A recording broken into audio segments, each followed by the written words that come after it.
In this video, I'm going to talk about the documentary Psychology and the Church. It was a very informative documentary, and everything they talk about, I've talked about before, except for perhaps specific quotes from the Bible and some of their perspectives on it, which is basically the same as mine. But I figured it's good for me to make this video.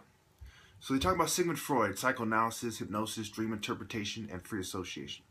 Psychic determination, which is conscious thoughts and activities that that occur, and that from dramatic thoughts and incidences in our unconscious thoughts and mind. Infantile sexuality, mental disorders caused by sexual desires resident in all children from birth to age 5 or 6. The id, ego, and superego, these are all Freud's opinions. Okay, and he talks about the Oedipus complex. Oedipus is in Greek mythology, marries his own mother and believes there's a lust and hate relationship. Freud believes there's a lust and hate relationship between children and parents. These are from my notes. Carl Jung, a Swiss psychiatrist, protege of Freud, believes in collective unconscious and that there's a connection between spirituality, or the spirit, and the mind. And of all the psychologists who are famous, Jung is really the one who explores and researches and goes around the world talking to these people. Adler was Freud's protege, and so basically Freud, Jung, and Adler are considered the three main founders of clinical psychology. Then you have Abraham Maslow, from the humanistic perspective of psychology. He talks a lot about self-esteem, belonging, safety, and physiological aspects of psychology. Then you have Rogers, from the humanistic perspective. He talks about needs, self, and self-actualization. And from the behavioral psychological perspective, behavioral psychology, you have B.F. Skinner. He's the most famous guy from that perspective. He talks about thoughts, actions, and reality being all connected. And the gene, genetic makeup, environmental factors determine how one will act in this version of psychology. Then there's a whole bunch of different sub-categories of psychology. For example, feminist therapy, neurolinguistic programming. And these are all relative to my research, but I don't have enough time in this video to explore them. And there's many studies that have shown that there's no scientific validity and no method is any more effective than another method. The psychologist in this documentary says that basically that to determine what when you determine what a psychiatrist believes, you can determine what will happen to a patient.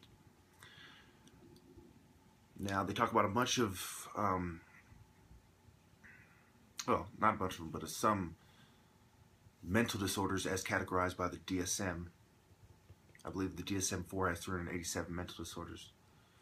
And so one of them is oppositional defiant disorder, and the DSM-4 talks about hostile behavior toward authority figures, losing one's temper, arguing with adults, deliberately annoying other people, and blaming others are part of this disorder. And of course, being a revolutionary can be seen as all these things, especially deliberately annoying other people. Because if people are programmed and they're going along with the status quo, if you come at them with a contrary point of view, which is the truth, you're deliberately annoying them. You're doing it on purpose. You're doing something that they're going to disagree with and they're going to be upset about. Like, I don't want to hear that, okay? Even though it's the truth and even though it needs to be said. And there's narcissistic personality disorder, nurturing one's own self-esteem. The people in charge, they want the reverend power to go to them instead of God. They want you to worship money and the people who have money, and the people who, the Freemasons talk about intellect over superstition.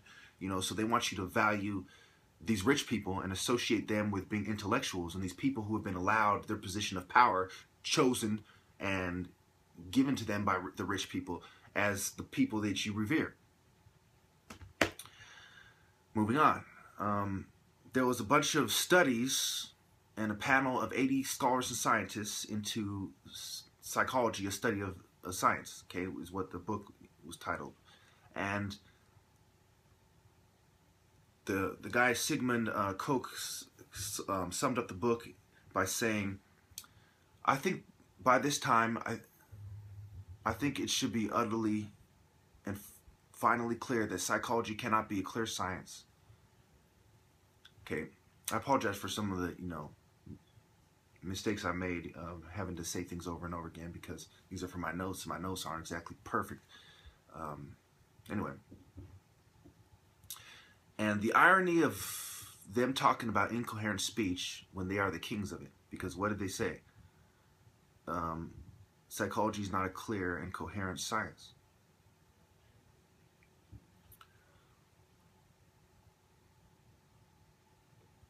Okay, so they did a bunch of comparative studies that favor non-professionals as more effective than the professionals, ironically. And Vanderbilt University did a study with mental health therapists and professionals versus amateurs, and they found out that the results of the groups were about the same. They're relatively the same, as the term used in the documentary. And then there's Thomas Szasz, who I quoted in many of my videos in the comments.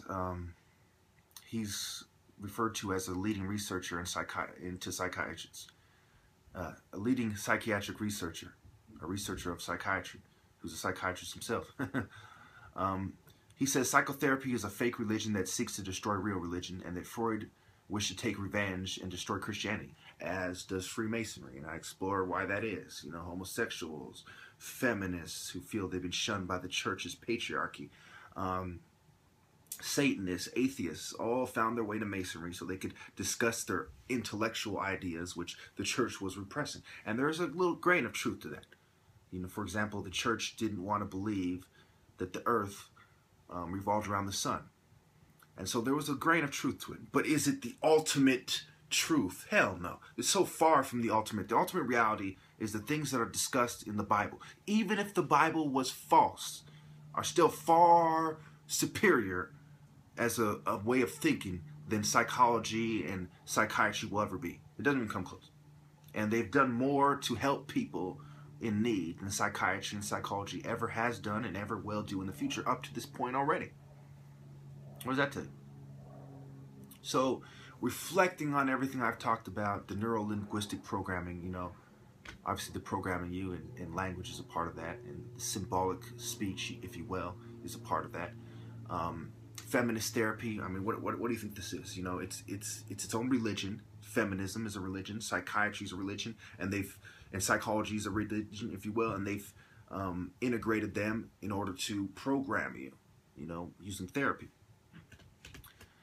And, there's a bunch of other stuff that is brought up by the documentary, and I think you should see it. They use a bunch of quotes, and they talk about how you cannot rely on yourself, and you should turn to God. And the things I've talked about in my series, I said, I've quoted the Bible where it says, turn to God with your anxieties, not to psychiatry, and that's pretty much it. I think I should leave it there. Thank you.